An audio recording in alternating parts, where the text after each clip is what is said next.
de lejos, muy lejos. Mi corazón solloza y a su tristeza te llama. Cuando contemplo en bella noche serena el cielo azul en su infinita grandeza, veo tu imagen que dulcemente sonríe como un consuelo a mi doliente tristeza. Veo tu imagen dulcemente sonríe. Desde la sala Zoom del Instituto Cultural Andina Amazónica de Huánuco. Estamos una vez más conectados con cada uno de ustedes y también agradecidos por formar parte de este gran proyecto cultural. Nosotros estamos esta noche continuando con el primer coloquio que hemos iniciado ya la semana pasada, y esta noche nosotros vamos a hablar sobre los niños del Perú, clases sociales, ideología y política, una obra del sociólogo Carlos Castillo Ríos. Esta noche nos acompaña un gran personaje, un gran autor de nuestra región Huánuco, quien se va a hacer cargo del comentario de esta obra tan importante para el Perú. Una investigación que lo ha realizado en su momento el autor, el sociólogo Carlos Castillo Ríos, y vamos a recibirle a nuestro gran aliado, escritor huanuqueño, Manuel Nieves Fabián. Él es ancashino de nacimiento, radicado en Huánuco. Sus padres fueron don Macedonio y doña Flaviana. Estudió en el Colegio Nacional Coronel Bolognesi de Chiquián, la Gran Unidad Escolar Leoncio Prado de Huánuco y en la Universidad Nacional Hermilio Balizán, graduándose en la Facultad de Letras y Educación como profesor de Lengua y Literatura. Estudió maestría en la Universidad Nacional de Educación La Cantuta. Fue docente de la Gran Unidad Escolar Leoncio Prado de Huánuco y de la Universidad Nacional Hermilio Balizán de Huánuco. Desempeñó los cargos de subdirector de Educación Secundaria de Adultos del Colegio Nacional Leoncio Prado, director de la Gran Unidad Escolar Leoncio Prado, director del Centro Preuniversitario de la Universidad Nacional Hermilio Balizán. También fue director del Colegio Integrado Privado José Barayanos de Huánuco, supervisor de la derrama magisterial. Inició sus actividades literarias en la universidad, fundado el Círculo Literario Ciro Alegría, fundador y director de la revista Ricchari, y Saber, junto con otros jóvenes, que fundó los semanarios Ateneo y Hatun. Sus trabajos narrativos y líricos fueron publicados en El Cuento Huanuqueño, Antología Huanuqueña del siglo XX, Lecturas infantiles y juveniles de Huánuco, y la Revista Cultural de Ancash, Diversidad Cultural de la provincia de Bolognesi, Chiquianmarca, Chiquián y Antologías Nacionales. Es un honor para nosotros, profesor Manuel Nieves Fabián, contar con su presencia y también agradecerle por aceptar esta noble invitación, y qué mejor compartir con usted, una persona conocedora sobre estos temas. Muy buenas noches, profesor Manuel Nieves Fabián. Adelante, por favor. Buenas noches, Karina. Muy agradecido a tu persona, así como también a Iraldia. Y creo que el tema que he escogido para esta noche es sumamente interesante. Vamos a hablar acerca del pedagogo Carlos Castillo Ríos. Él es nuestro paisano, nacido en Panao, y dentro de los exalumnos minaristas, ¿no?, hay justamente la figura dentro del campo de la pedagogía, conjuntamente con Víctor E. Vivar. Son grandes pedagogos. Víctor Vivar en su época, de igual manera, ¿no?, fue un conductor de la pedagogía nacional con su obra El Tesoro Escolar. Pero ya en cuanto se refiere a Carlos Castillo Ríos, él es mucho más amplio, un estudioso sobre la niñez en nuestra patria.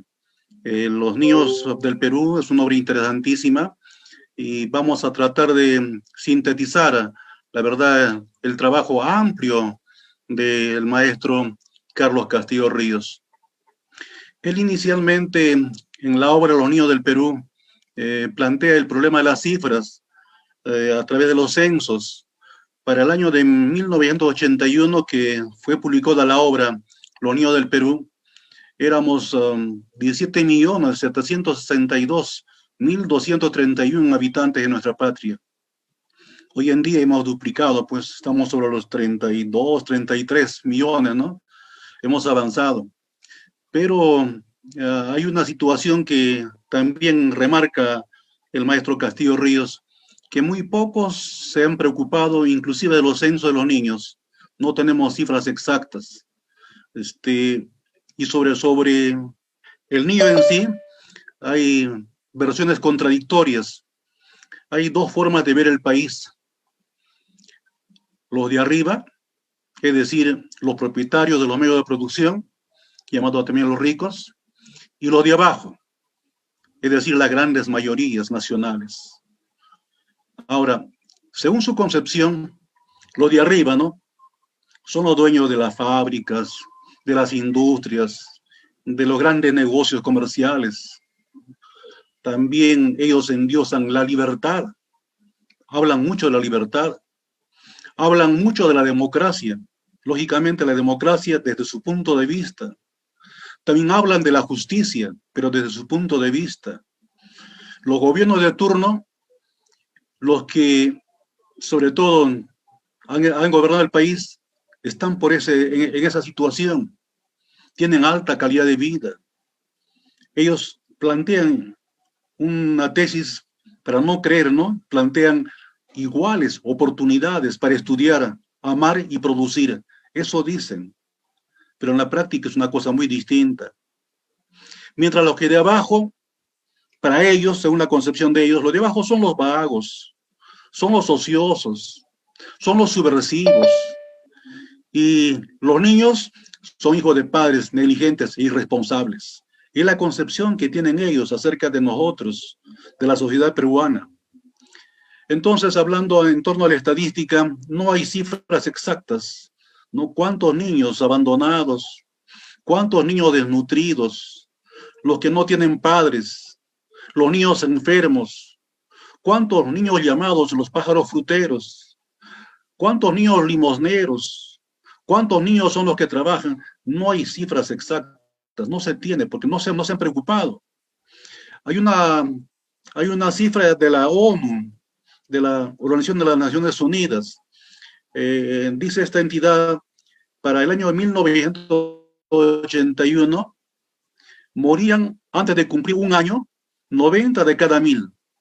90 de cada 1.000. Ven ustedes. Luego en el marco teórico ya nos habla en forma general y creo que esto es importante para desarrollar la obra en sí ya. En el marco teórico nos habla de cuando el niño nace un niño puro, un niño inmaculado. Su formación de los primeros años se desarrolla en la vida, con la experiencia, se desarrolla en los hogares de los padres. En esta etapa es importante el amor, el cariño, la ternura. También es parte de la formación del niño las experiencias desagradables que se generan sobre todo en casa a través del castigo, el miedo, el temor, la desconfianza. El niño se va formando en un medio social y son importantes su nutrición y su salud fundamentalmente. Dos cosas importantes. El alimentarse bien, que le va a traer buena salud. Las causas de la deformación de su personalidad son justamente en los hogares pobres, los hacinamientos, el abandono, por un lado, y también, por otro lado, en la casa de los ricos, la opulencia, la sobreprotección. El niño se humaniza y se hace hombre en la sociedad donde vive, ya sea en la casa del rico o ya sea en los hogares de los pobres. De esta manera podemos distinguir al niño de padres burgueses y también al niño de padres proletarios. Ahora bien, entrando ya el niño en el Perú, y hablamos de la sociedad y la familia. En verdad somos un país formado por un conjunto heterogéneo de microculturas, víctimas del saqueo imperial en esta sociedad llamada neocolonial. Somos un país integrado por diversas razas. En el Perú vivimos cholos, indios, negros, zambos, blancos, chinos, japoneses, chunchos. Unos son millonarios y otros no lo son. Vivimos en esta geografía nacional, costa, sierra y selva, sometidos a medios de relaciones de producción muy distintos, muy diferentes. La explotación es diferente en cada una de las regiones. Un país de desarrollo desigual. Prácticamente tenemos un desarrollo combinado. Unos avanzan, otros no a la misma altura. Ahora bien, entrando ya a la infancia propiamente dicha. En los hogares de los ricos, ellos le dicen a sus hijos, ¿no? Cuando preguntan por los hermanos. Los niños llegan al país traídos por la cigüeña. Es la expresión de ellos. Y lógicamente esos niños se enfrentan a la cruda realidad.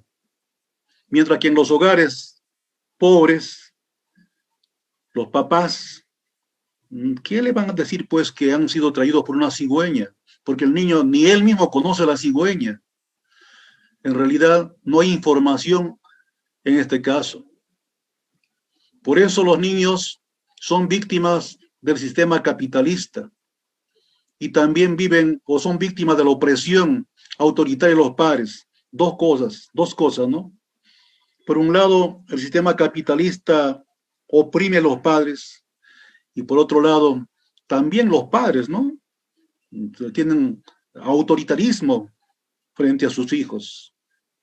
Los padres quieren que sus hijos sean obedientes en los hogares, pero sean obedientes ¿en qué sentido?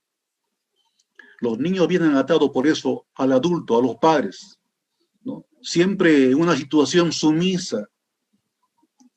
El niño que se rebela sufre los castigos, el chantaje, inclusive hasta producir lágrimas y resentimientos. El niño va formándose poco a poco en estos hogares. Los tratos que dan al niño de padres burgueses, ¿no? Y padres proletarios son distintos, completamente distintos. Ahora bien, veamos el problema de los niños marginados. En verdad, en nuestra patria, el niño o los niños son seres invisibles, entre comillas. Los planificadores de las obras no tienen en cuenta la vida del niño. Por ejemplo, cuando construyen una fábrica, el empresario piensa en sus negocios, mas no piensa en el niño. Más no piensa por construir de repente una guardería cercana a esa fábrica. Cuando se construye una comisaría, de igual manera, en nuestra sociedad lo que tienen en cuenta es que a esa comisaría van a ir a trabajar los varones. Ahora, lógicamente, las mujeres también, pero no se tienen en cuenta a los hijos de las mujeres. No hay guarderías, no hay lugares donde los hijos de las mujeres policías puedan estar ahí tranquilamente y bien cuidados. Cuando se construyen viviendas, por ejemplo, se piensa en vender las construcciones, ¿no? Los cuartos, los departamentos, mas no se piensa en construir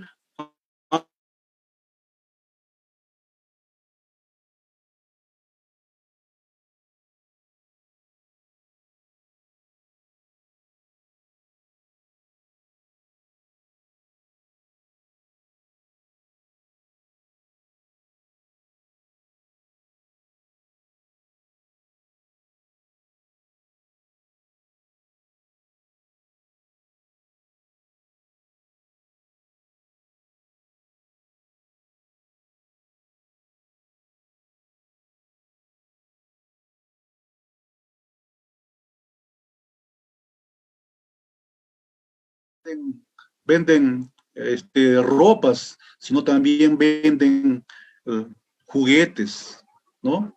y que en verdad muchas veces son perjudiciales. ¿Me están escuchando, no? Así es, profesor, así es. Bien. Continúe, por favor. Entonces, estas cosas ocurren. Ahora, en la escuela, ¿cómo es la escuela del niño? En su gran mayoría, ¿no? Los profesores somos transmisores, ojo, de conocimientos, mas no somos educadores. Muchos profesores inclusive desconocemos la realidad nacional. Y el profesor que no conoce la realidad nacional, ¿qué va a orientar acerca de la sociedad? ¿Cómo va a formar al niño? Lo que hacemos en las escuelas simplemente somos transmisores de conocimientos, pero no estamos formando al niño para su vida futura, porque así te impone el Ministerio de Educación. Te da normas, te da reglas que esto debes enseñar y te encajona al servicio de una clase social. La formación de los niños para que ellos se beneficien.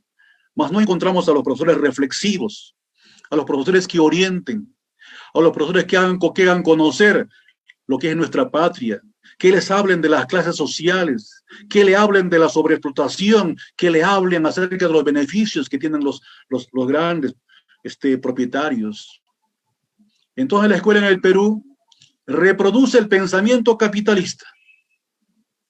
Está ausente el análisis, el esclarecimiento, prácticamente no hay nada para ellos.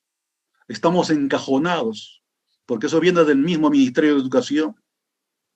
Inclusive cuando se publican cuentos, ¿no?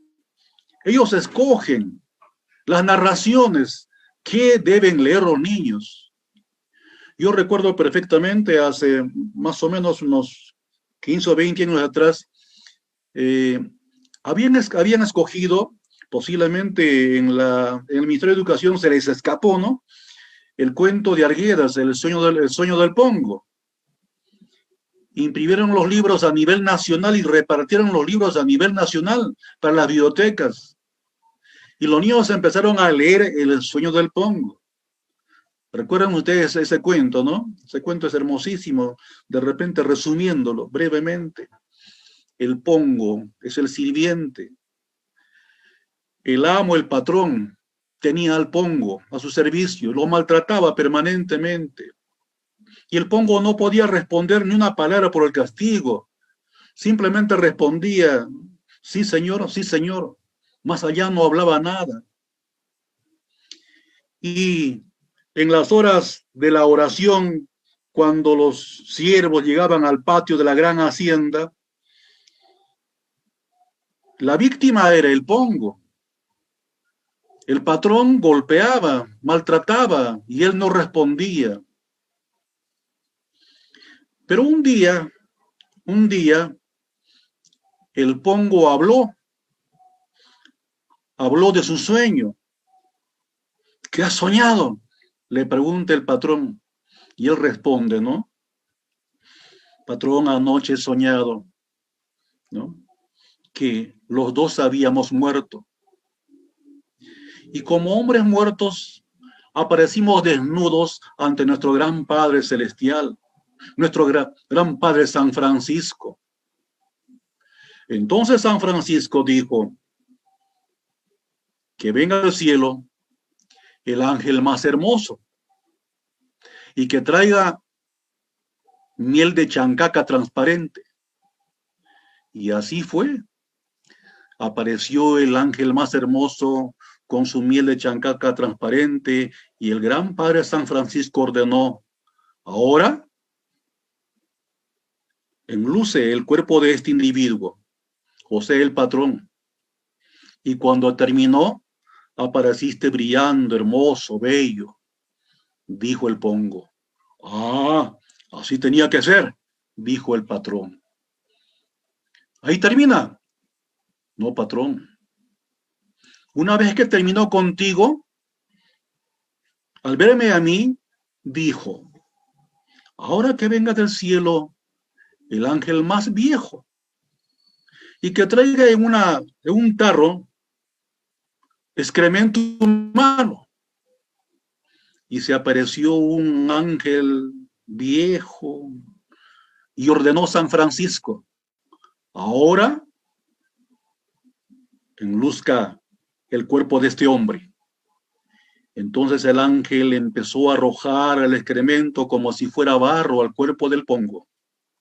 Y cuando terminó, apareció apestando. Ah, así tenía que ser, respondió el patrón. Ahí termina. No, patrón. Una vez que nuestro gran padre San Francisco ordenó, dio por terminadas las órdenes, dijo: ahora párense el uno frente al otro y lámanse por mucho tiempo. Y lámanse por mucho tiempo el uno al otro. ¿Quién salió ganando? Lógicamente el pongo. ¿Y saben qué ocurrió con este cuento? El gobierno, a través del Ministerio de Educación, ordenó que rompieran las páginas del libro y en forma documentada remitieran al Ministerio de Educación. Y los profesores de las aulas tuvieron que romper esas páginas e informaron, ¿no?, que la cantidad de libros de los cuales habían sido rotas esas páginas. Entonces ellos ordenan todo, ellos mandan. Imagínense, ¿no? Desaparecieron las clases de historia. Hoy en día el alumno no sabe ni historia. Le preguntan quién fue Grau. A veces no saben. Yo escuché y vi por la televisión a los concursantes para el ingreso a la universidad. Y le decía, ¿no?, una pregunta sencilla. El autor del Caballero Carmelo fue Vallejo, fue Ricardo Palma, fue Valdelomar. Respuesta correcta. ¿Y qué respondía el alumno? César Vallejo, el autor del Caballero Carmelo. El alumno que iba a ingresar a la universidad, el postulante a la universidad. Entonces estamos muy mal, y peor cuando en la universidad han tenido que suprimir los cursos de materialismo histórico y dialéctico. La verdad, estas cosas ocurren en nuestra patria. Ellos, más que nada, se preocupan por difundir, poniendo un ejemplo, las ideas de Chocano, que canta la gloria de los españoles. Eso fue Chocano, pues, el cantor de América. Halagaba a los españoles, pero no hablan, ni se acercan a hablar de las obras de Vallejo, de las obras de Arguedas, que denuncian la explotación del hombre por el hombre. Eso no está en sus planes. Entonces, ese es el problema de la orientación del Ministerio de Educación. Al usar el idioma, desprecian la lengua materna. Prácticamente para ellos no existe el quechua. Verticalmente imponen la lengua castellana. El niño del campo, por ejemplo, ¿qué va a entender, pues, en el idioma castellano cuando él es un niño quechua hablante? Yo tengo una experiencia aquí en la gran unidad escolar Leoncio Prado cuando era profesor. Lógicamente que al Leoncio Prado asisten, pues, niños de diferentes clases sociales.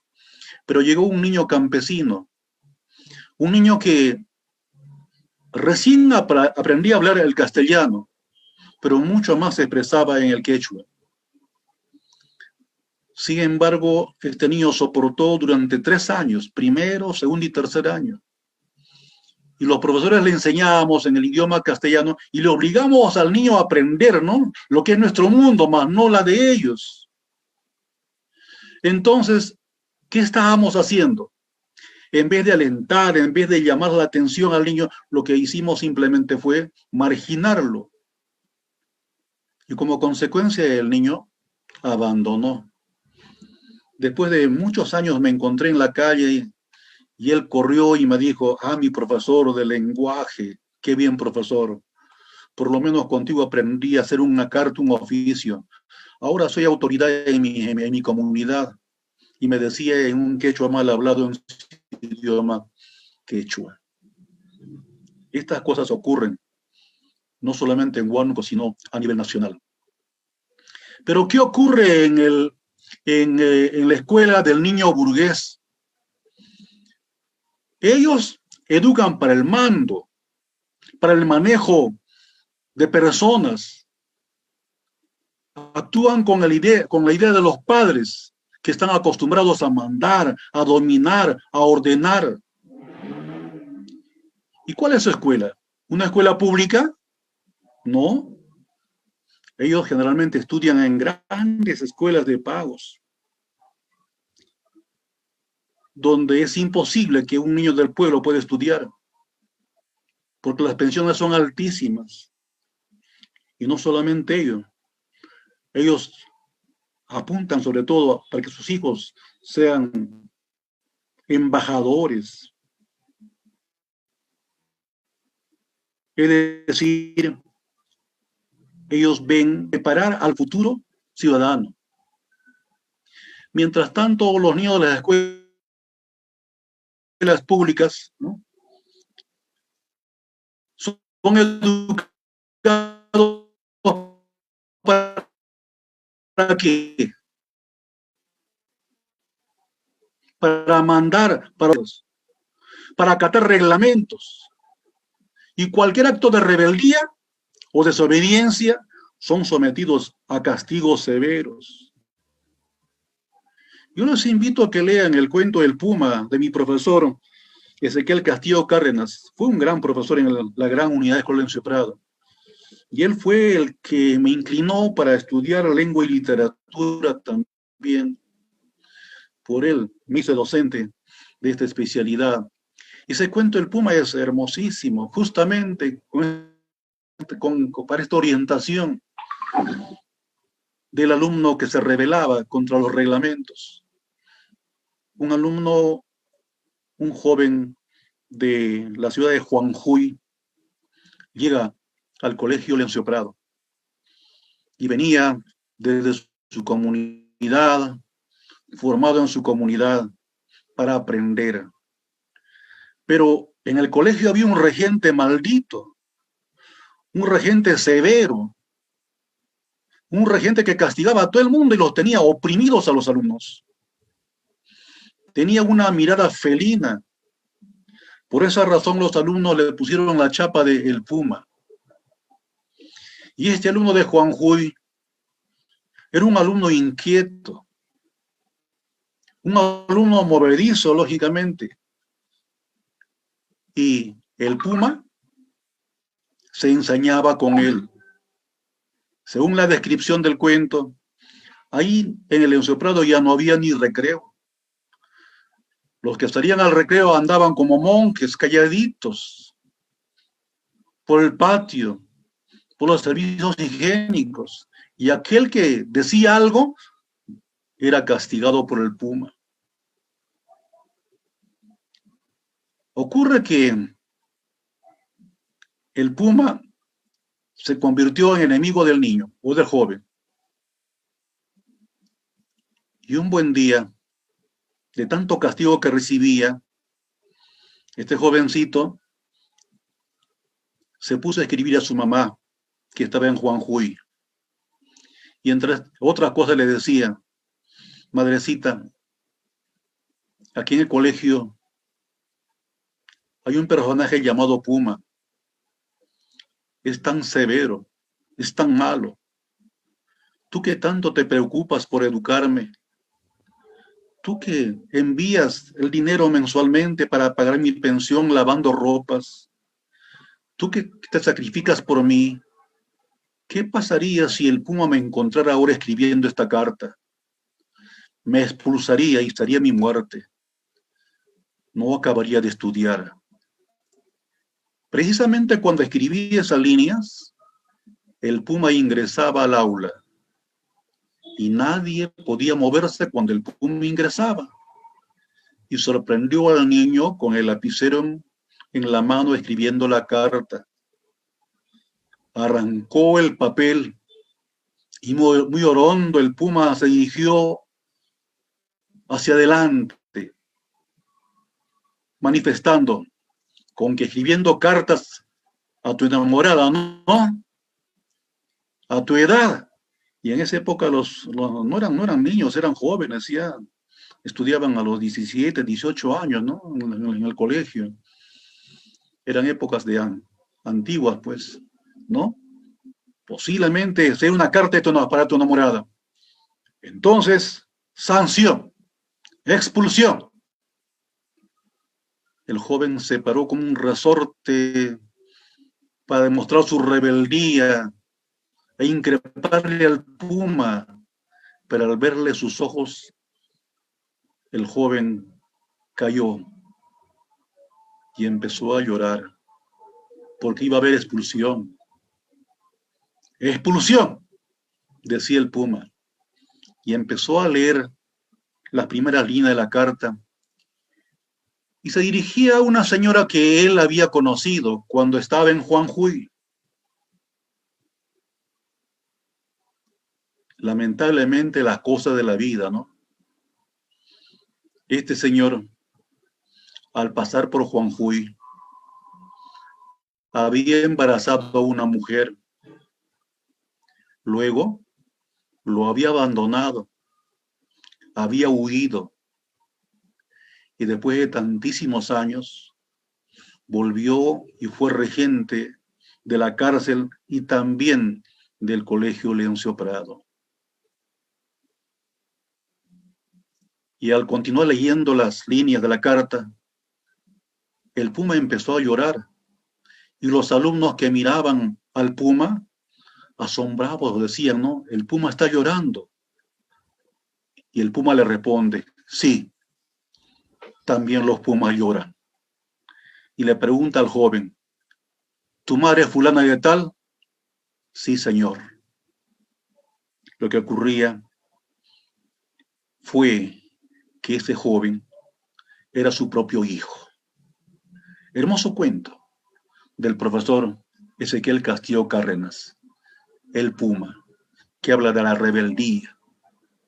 Pero por esa rebeldía en los colegios castigamos la desobediencia, y en vez de educarlos, en vez de formarlos, maltratamos a los jóvenes. También el maestro Castillo Ríos nos habla de los abandonados y enfermos.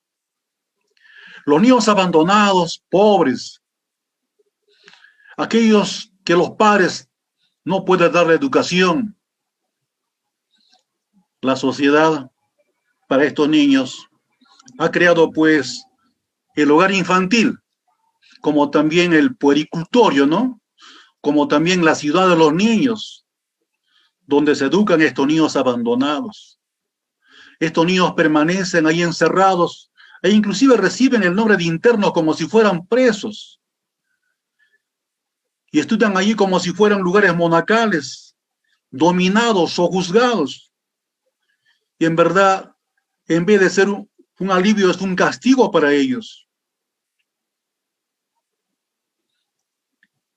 En verdad, estas desviaciones que el niño adquiere en estos lugares son en verdad desviaciones que la sociedad debe de acabar, porque ahí aprenden muchas cosas, no solamente buenas, sino fundamentalmente malas. Y cuando salen a la sociedad, en vez de ir por buen camino, se van por el mal camino. Entonces,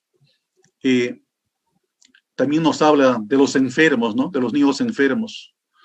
Hay una nota donde manifiestan que en el hospital del niño, cada noche morían en la sala de emergencia de 5 a 15 niños. Estamos hablando de la década del 81, de la época donde él escribe la obra, Los niños del Perú. Hoy en día me imagino sean mucho más por la cantidad de población. Entonces acá no hay atención para los niños.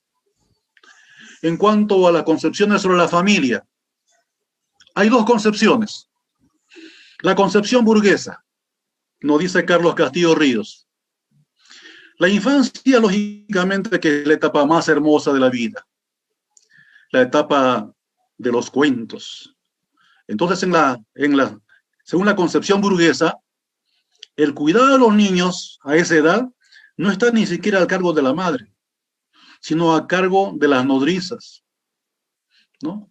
Ellos viven en medio de creencias mágicas, rodeados de juguetes comprados en las tiendas. Sobre todo ahí van a encontrar a los animalitos de Walt Disney, ¿no? Que son ellos, y los niños son perfumados con talco Johnson. Vean ustedes. Mientras que en la concepción proletaria, la infancia del niño está llena de peligros, de enfermedades, de carestía, de hambre. Los niños desde tempranito, desde pequeñitos, empiezan a cuidar a sus hermanos, empiezan a dar de comer a los animales. Y muchos de esos niños inclusive empiezan a trabajar para llevar los pocos ingresos a casa. Los juguetes de los niños proletarios no son los sofisticados que se compran en las tiendas, pues. ¿Cuáles son los juguetes de ellos? Muñecas hechas de trapo, caballos de madera, algo que está a su alcance, ¿no? ¿Qué es lo que juegan los niños burgueses? Ahí está el juego del policía y el ladrón. Juegan Monopolio. ¿Para qué? Para saber, ¿no? Enriquecer fácilmente. Y cuando juegan el policía y el ladrón, están cuidando sus intereses frente a los trabajadores. Estas son las cosas que ocurren en nuestra patria. Los ricos en el Perú son muy pocos, son contados. Es un círculo cerrado, a donde solo permiten ingresar, ¿a quiénes? A ver, a los mejores profesionales de los grupos emergentes, de los que emergen. De igual manera, ingresan a ese círculo los diplomáticos, pero ojo, no todos, ¿ah? Se los excluye a los diplomáticos de los países socialistas e inclusive de los países de color negro. Están prohibidos ingresar a ese círculo. Ingresan a ese círculo los funcionarios de alta jerarquía, de los organismos internacionales. Ellos cuidan. Estos señores se identifican lógicamente con las clases dominantes de los países imperialistas. Están ligadas básicamente al capitalismo monopólico, a las grandes empresas internacionales. Ellos están presentes en nuestra patria en la industria, en el comercio, en la banca, en las minas, también en los seguros, en las inmobiliarias, en fin. Y sus hijos, el niño burgués, vive con todas las comodidades, educados desde las guarderías y jardines de infancia, en los colegios particulares y en las universidades particulares también. Mientras tanto, ¿qué ocurre? ¿Qué ocurre en el aspecto de la conducta de sus padres? El padre fundamentalmente se preocupa por su empresa. Se preocupa por los problemas que aparecen en el directorio. Se preocupan por la rebeldía de los obreros, que hay que dominarlos. Mientras que la madre siempre para ocupada, no en el niño, sino en los compromisos sociales. Preocupado en las modas que llegan de los países de Europa, porque tienen dinero. Ahora bien, en sus casas, ellos generalmente no trabajan. ¿Quiénes están en la casa para trabajar? La ama de casa, el sirviente, el cocinero, el mayordomo, inclusive el chofer. Ahí están. Entonces, ¿cuál es el pensamiento del niño burgués? Que debe ser propietario de las cosas de su padre. Y debe saber mandar. Y debe tener dinero. Es el pensamiento del niño burgués. En cuanto a la ideología, ¿cómo se forman ellos desde niños? Los padres le proporcionan revistas, pues. ¿Pero qué tipo de revistas? Ahí están. Juan Sin Miedo, Pato Donald, Llanero Solitario, El Super Ratón, entre otros, ¿no? En la televisión, ¿qué es lo que ve el niño burgués? Temas que les interesa. Rintintín. Esto es guerra. Y otras cosas más. Entonces, ahí está la diferencia. Entonces, el niño burgués tiene otro pensamiento, muy distinto al pensamiento del niño proletario. El niño pobre, ¿dónde vive? Vive en el campo, vive en las ciudades, en los pueblos jóvenes, en los asentamientos humanos, en los barrios marginales. Ahí está el niño pobre, ahí está el niño pobre, con padres pobres. Están conformados por padres que son obreros, que son campesinos, ¿no? Y una porción pequeña son empleados también. En la ciudad, por ejemplo, y en el campo, las familias viven dentro del campo de la frustración, de la infelicidad. Ese niño crece fundamentalmente dentro de un marco del machismo. ¿Por qué? Porque el padre así se porta, tanto en la ciudad como en el campo. La mujer debe prestarle obediencia al marido. El hombre es la que toma todas las decisiones en el hogar. Y esto surge desde la época del Tahuantinsuyo, desde esa leyenda que todos conocemos de Manco Cápac y Mamaocllo. ¿Recuerdan ustedes? Los que fundaron el Imperio Incaico. ¿Qué hacía Manco Cápac? Según la leyenda, ¿no? Les enseñaba a los varones a trabajar, a ordenar, mientras que Mamaocllo ordenaba a las mujeres a hacer el servicio correspondiente. Entonces, desde esa fecha estamos divididos, desde esa leyenda misma, ¿no? De la fundación del Imperio del Tahuantinsuyo. Así es.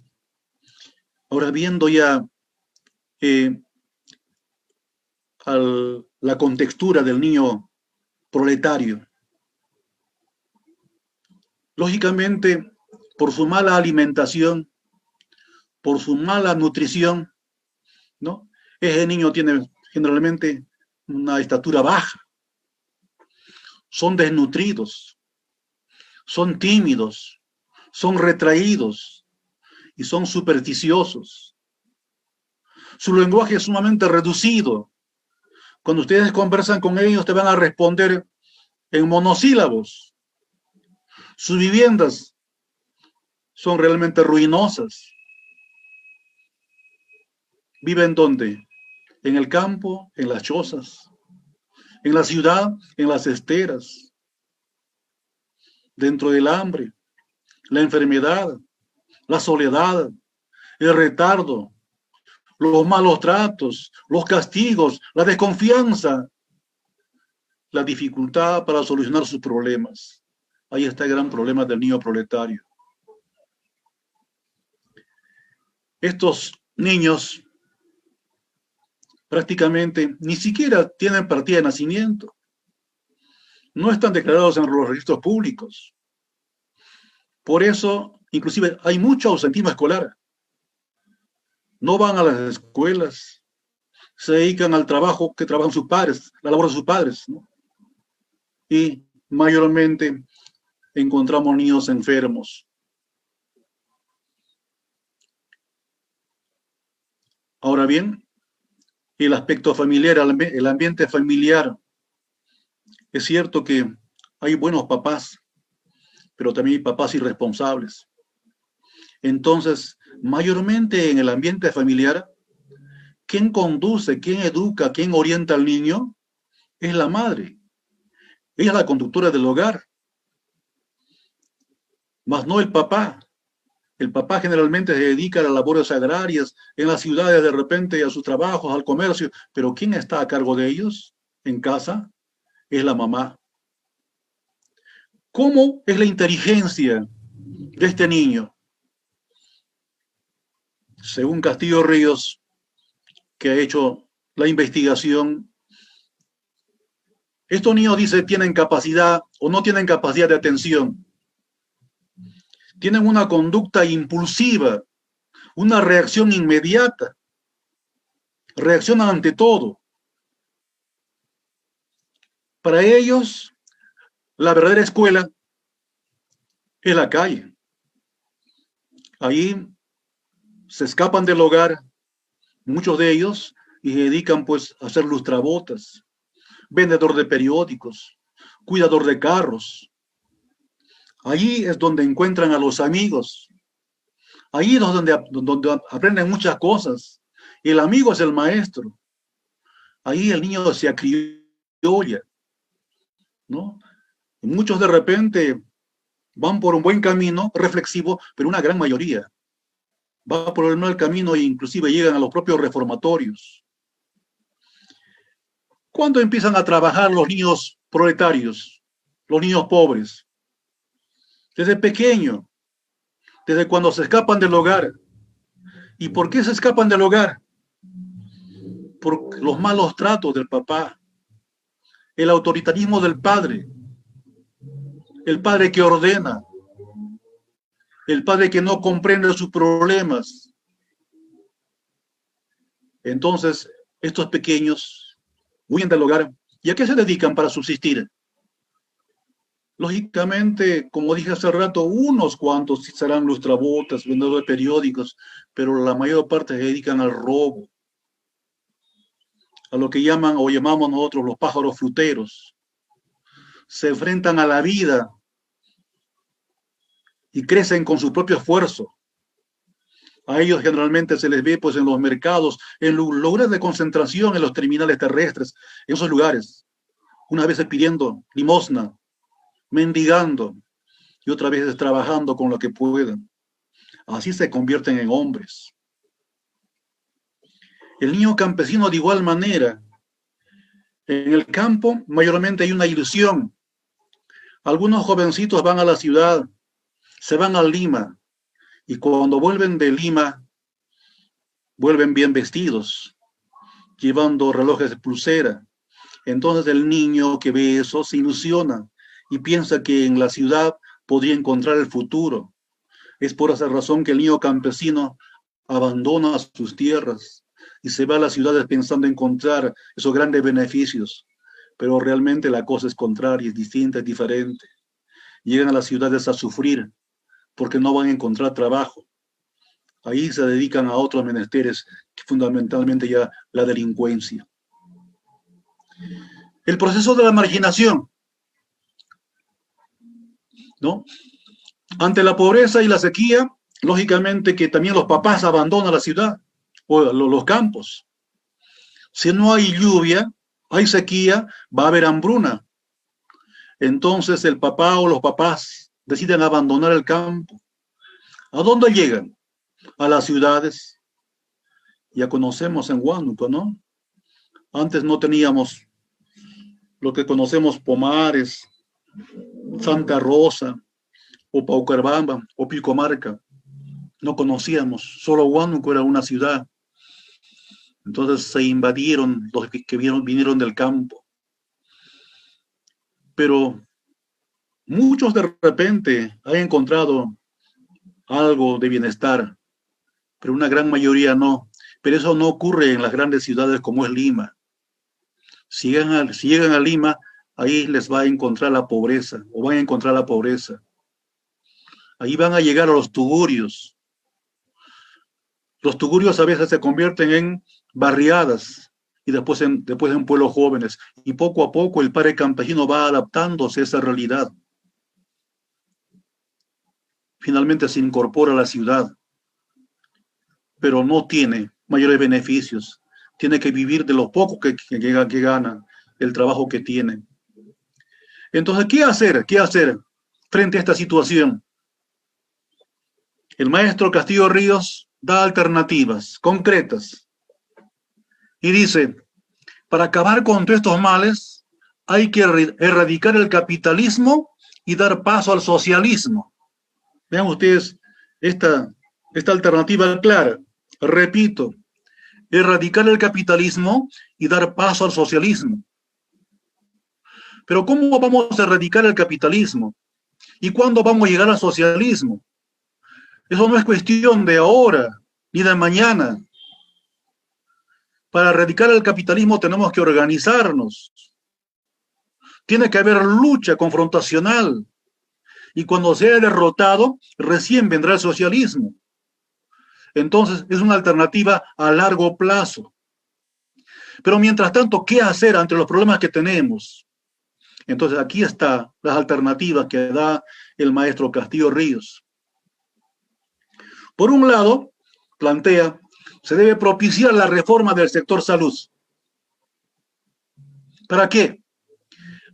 Hay que atacar en ese lado el problema de la mortalidad infantil. Hay que detener la expansión de las enfermedades infecciosas y también parasitarias. Debe haber saneamiento ambiental. Es necesario abrir hospitales para niños en todas las regiones. Es una alternativa que sí es posible hacer. Sí es posible hacer. Depende, pues, de las autoridades también, que dispongan del presupuesto, pero sobre todo orientado a la niñez, orientado a los niños. Pero si no hacemos eso, dejamos que los males continúen. Por otra parte, plantea, hay que modificar el Código de Menores.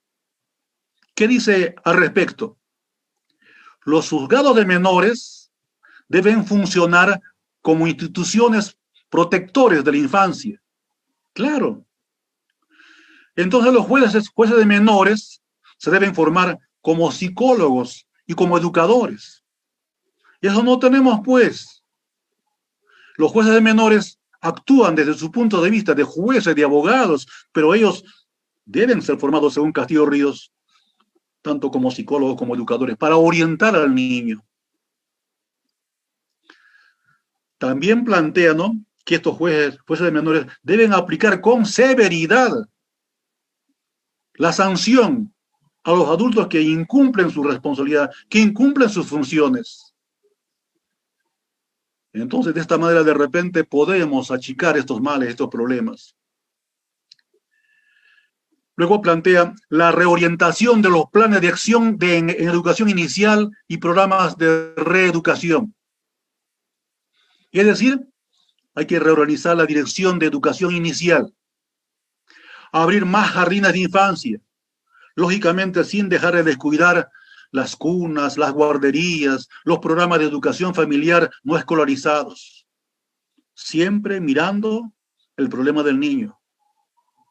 Hay que reorganizar la dirección del programa de reeducación, con docentes que estén en contacto con los niños y que no sean simplemente trabajadores burócratas que vean los problemas desde los sillones, sino que vayan al lugar, que conozcan la realidad y dan alternativas.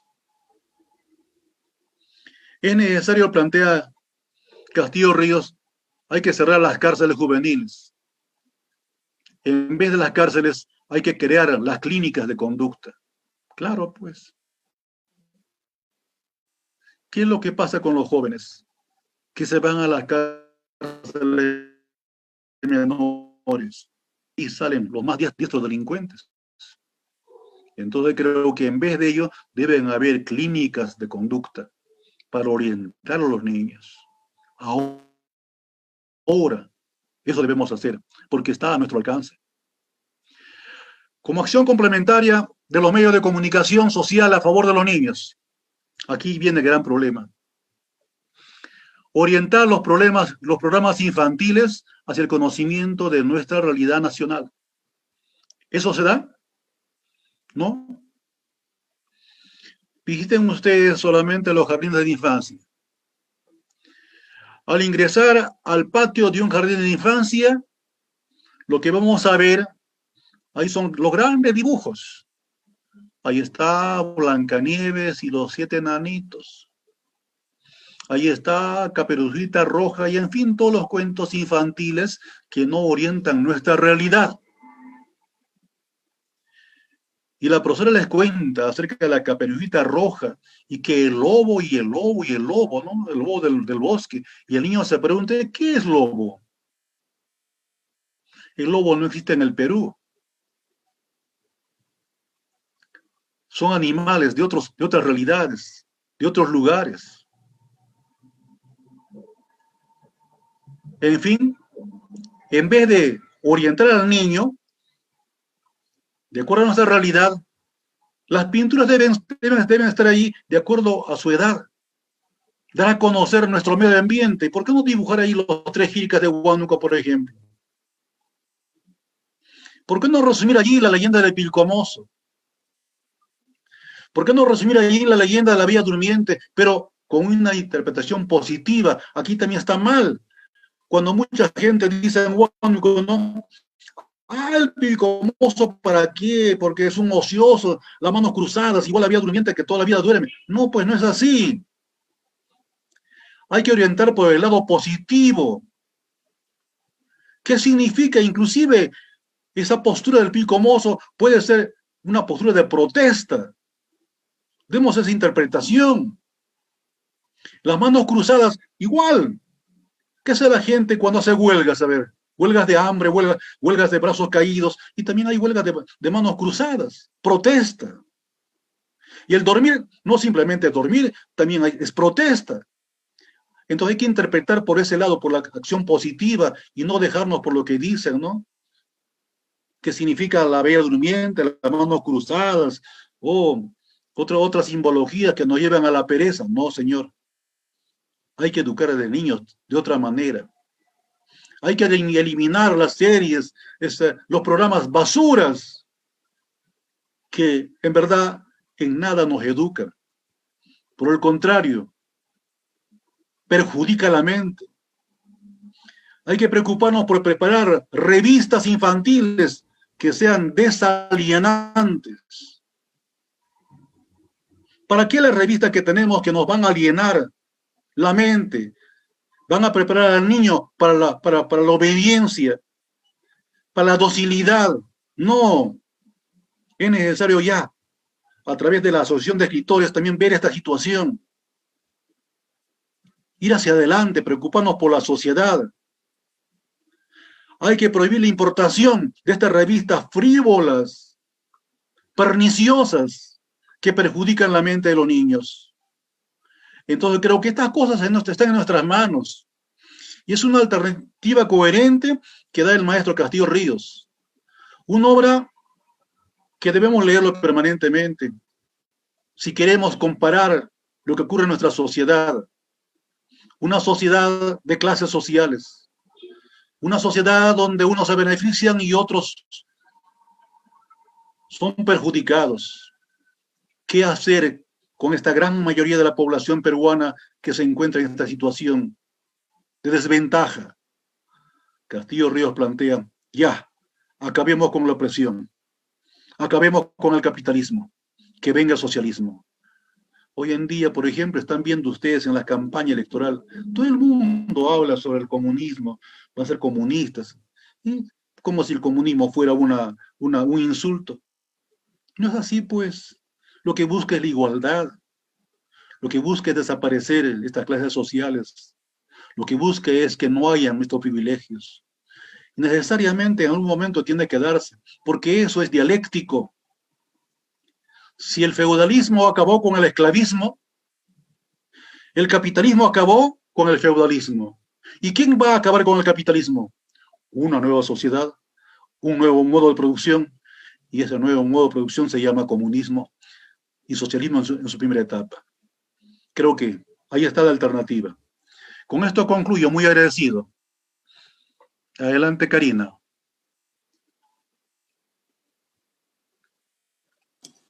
Muchas gracias, profesor. En realidad, esta obra, este libro, es muy relevante, ¿no? Ya que nos expresa cómo en realidad viven los niños y las personas de varias clases. Profesor, en el Perú es un país distinto, diverso, heterogéneo.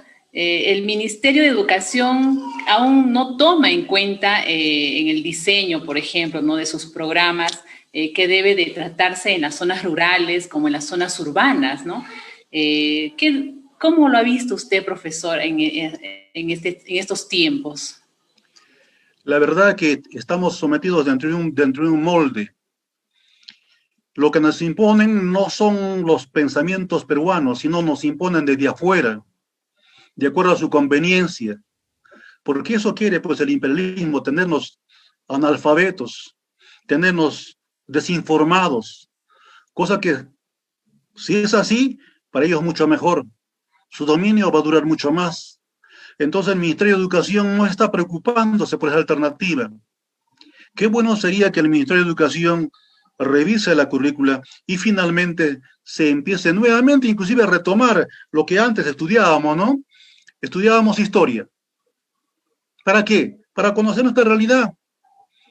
Nosotros endiosamos a mucha gente que en verdad no debemos endiosar y desconocemos a mucha gente que hizo historia. ¿Quién conoce a José Contreras en Huánuco? Nadie.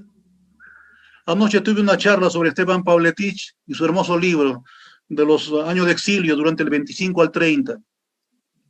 Ahí hablé acerca de la realidad huanuqueña y el trabajo de Pavletich también fue en ese campo.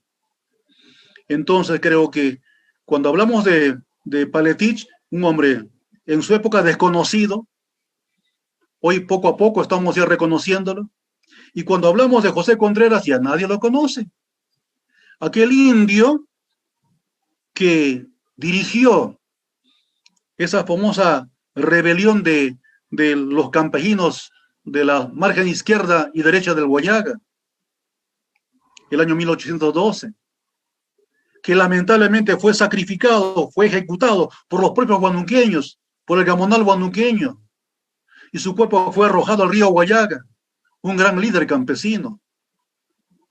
Entonces, ¿quién va a tratar de revalorar estos aspectos? Somos nosotros. El Ministerio de Educación no lo va a hacer.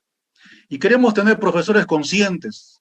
Por eso decíamos, es necesario que el profesor conozca su realidad regional, nacional, y que finalmente de ahí parta, que ellos hagan la información respectiva y que no nos dediquemos simplemente a transmitir conocimientos, sino a reflexionar, a conocer nuestra realidad. Esperar que lo haga el Ministerio de Educación, bueno, pues pasarán muchísimos años. Cuando tengamos otra orientación, otra conducta, y haya otro gobierno inclusive que se conduela por los pobres.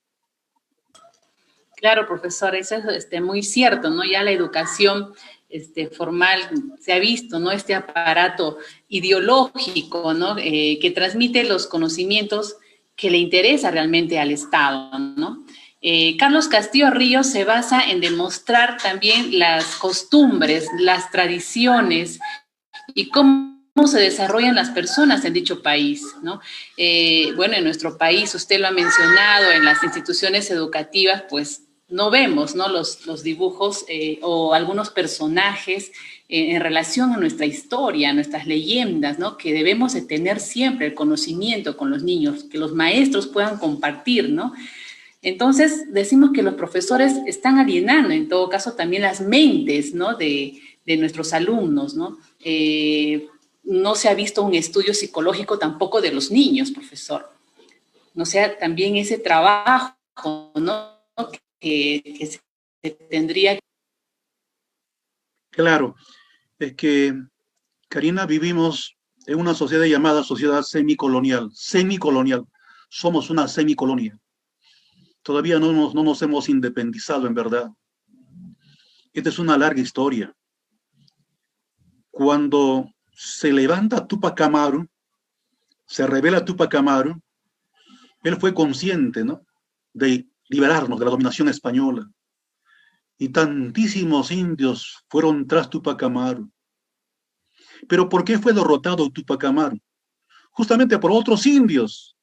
Los españoles se pusieron a la retaguardia y cuando Túpac Amaru ingresaba al Cusco, se confrontó con los propios indios. Y lógicamente estaban mejor armados. usaban armas en comparación a lo poco que tenía Tupac Amaru. Entonces no pudimos lograr esa independencia.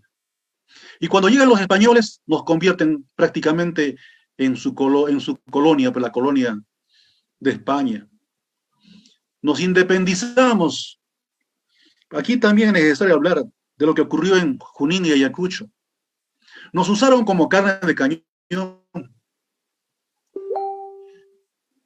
En la independencia del Perú, no participó el pueblo organizado. Lo que participó fue un sector de la burguesía. Y cuando sellaron la independencia en Ayacucho, firmaron la capitulación, ellos se creyeron los dueños del Perú, los que tenían que gobernar nuestra patria. Ahí aparece primeramente Ribagüero, el gran aristócrata. Y de Ribagüero hasta ahora, ahí están sus descendientes, tanto militares como civiles, los que han gobernado. Pero ¿para qué han gobernado? Para su entorno familiar, para su entorno amical, mas no para el pueblo. El pueblo quedó marginado. Nuestra independencia en el Perú no fue como fue la Revolución Francesa. En Francia se rebeló el pueblo, tomó el poder el pueblo. De ahí copiamos pues los tres poderes, el poder ejecutivo, legislativo y judicial. En México se rebelaron los campesinos, los siervos, y encontraron su independencia. En el Perú no ocurrió eso, pues. Ahí estamos, sí. Y cuando finalmente votamos a los españoles, ingresaron los ingleses. Y nos convirtieron en otra colonia de Inglaterra. Y cuando votamos a los ingleses, vinieron los norteamericanos y nos convirtieron en otra colonia. Entonces, ¿qué hacemos nosotros? Trabajamos y toda nuestra orientación está en base a ellos. Ellos son los que nos dan los patrones respectivos. Y nosotros respondemos a ellos. Pero no somos independientes en sí. Quisiéramos encontrar esa real independencia. Pero para lograrlo, tenemos que hacerlo desde abajo, concientizando. Y para ello, para mí, fundamentalmente, somos los docentes, quienes debemos hablar otro lenguaje, al margen de la imposición, concientizar a la población, para que el pueblo sea consciente.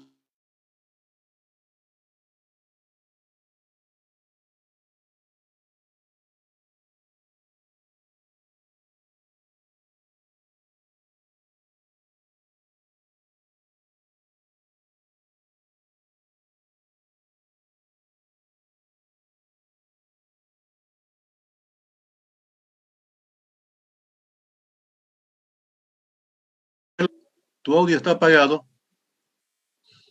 Sí, profesor, se había ido la señal. Ya, perfecto. Bien, entonces, profesor, este libro pues es prácticamente una denuncia, ¿no? Muchos lo hemos leído, una denuncia sin concesiones a nuestra situación social que seguimos viviendo. Fundamentalmente analiza y también denuncia la situación de la niñez, incluso la discriminación, ¿no? Prácticamente es un llamado a la reflexión a todos los maestros para tratar el problema educativo, ¿no? Que hasta la fecha continuamos, ¿no? Seguimos con algunas dificultades, ¿no? Profesor, quisiéramos escuchar sus últimas reflexiones en relación a esta obra tan maravillosa, que manifiesta con totalidad los aspectos relevantes del país. Sí, no solamente ese libro, Niños del Perú. Castillo Ríos se dedicó toda la vida a trabajar justamente en este tema de los niños. Vamos a encontrar otros temas riquísimos también en el periódico de La República. Ahí han tratado de compilar los trabajos de Castillo Ríos que no están en el libro Los Niños del Perú. Pero todos los temas van orientados efectivamente a favor del niño. Ahí está la vida de Castillo Ríos, un gran pedagogo peruano, para suerte nuestra, guanuqueño. Entonces creo que es necesario no solamente leer este libro Los Niños del Perú, sino leer también todos los trabajos de Castillo Ríos para concientizarnos y conocer nuestra realidad. Y lógicamente es un gran aporte, no quedarnos ahí, sino continuar investigando, continuar avanzando para dar una alternativa coherente en esta época en la que vivimos. A ti, Karina, te agradezco por esta invitación y creo que ha sido interesante la conversación de esta noche y sobre todo por haber tratado a un gran pedagogo, uno de los grandes pedagogos peruanos y uno de los grandes pedagogos guanuqueños, Carlos Castillo Ríos. Muchísimas gracias, profesor Manuel Nieves Fabián, gracias por acompañarnos esta noche, ya culminando el coloquio literario que hemos organizado. Bueno, y a nuestros amigos seguidores, invitarlos a leer esta obra, es un clásico, a consultarlo también con todo peruano que desee conocer científicamente la situación de la niñez. Ya el profesor Manuel Nieves Fabián también nos ha dado algunos alcances, unas reflexiones muy importantes. Bueno, hemos llegado a la parte final, estamos muy agradecidos con cada uno de ustedes por haber participado y por habernos acompañado en esta última noche de nuestro primer coloquio literario. El Instituto de Cultura Andina y Amazónica de Huánuco les agradece y también a usted, profesor Manuel Nieves Fabián, por aceptar nuestra invitación. Muy buenas noches, cuídense, seguiremos con más actividades.